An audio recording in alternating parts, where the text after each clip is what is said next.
Annyeonghaseyo my chingu. Hello my friend. Welcome to my YouTube channel. I am a Burundian mom in Korea. Join me as I cook and share Korean culture from my kitchen in Korea to you. No musi rero nagira ndakwereke ukuntu umuntu ashobora guteka ikijumbu muri air fryer umuntu yibereye muhira ata bintu bigoye biri mu namba. Ino rero muri Korea hamaze imisi hari ibijumbu ku isoko, je nibaza yuko yoba ni saison y'ibijumbu muri no minsi.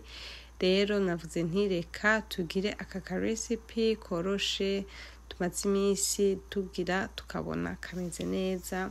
Rero kugira ngo ubikore ibi ukeneye ikijumbu hamwe na air fryer. Ufise air fryer rero biroroshe cane, uca ufata ikijumbu kagikata uko uvyifuza mu masayize yose wowe wifuza, hanyuma umuntu ahejeje gukata uca ushiramwo amavuta ayariyo yose kandi duke cane, uramemera ko duke cane vraiment ni kugira ngo gusa twongeremo akanovera mugabo nta mavuta menshi kweri umuntu aba akeneye iyo ashize ikintu muri air fryer. Hanyuma uhejeje gushiramo utwo tuvuta ukongera ugashiramo n'ikirungo wewe ukunda, ariko ikijumbu bwacu gisanzwe kiryoshe naho hataba harimo ibirungo nta kibazo, ariko jewe nashizemo ibirungo, nashizemo igitunguru nashizemo n'igitunguru mugabo kirya kiri en poudre. Hanyuma ugaca ushira muri air fryer nko bisanzwe.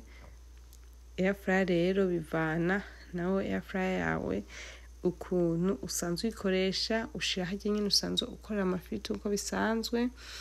Jewe nashize kuri 200 degrees kandi nagitetse iminota 15 mugabo ntongeyemo indi 3 kubera ko nasanze kitari cakomeye cane nkuko nari ndavyifuza.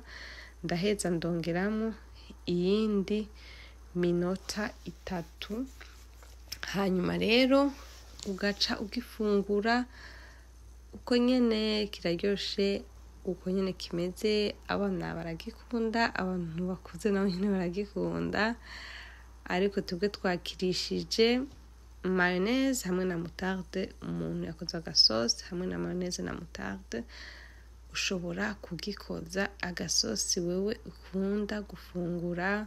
Mwakoze rero kuraba iyi video kandi mugira ibihe vyiza muherereye. Imana ibarinde.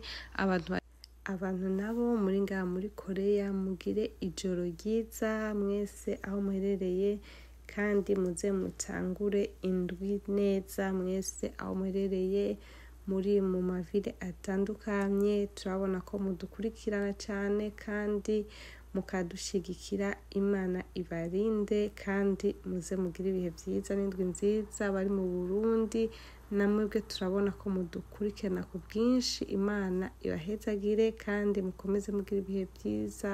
Bye.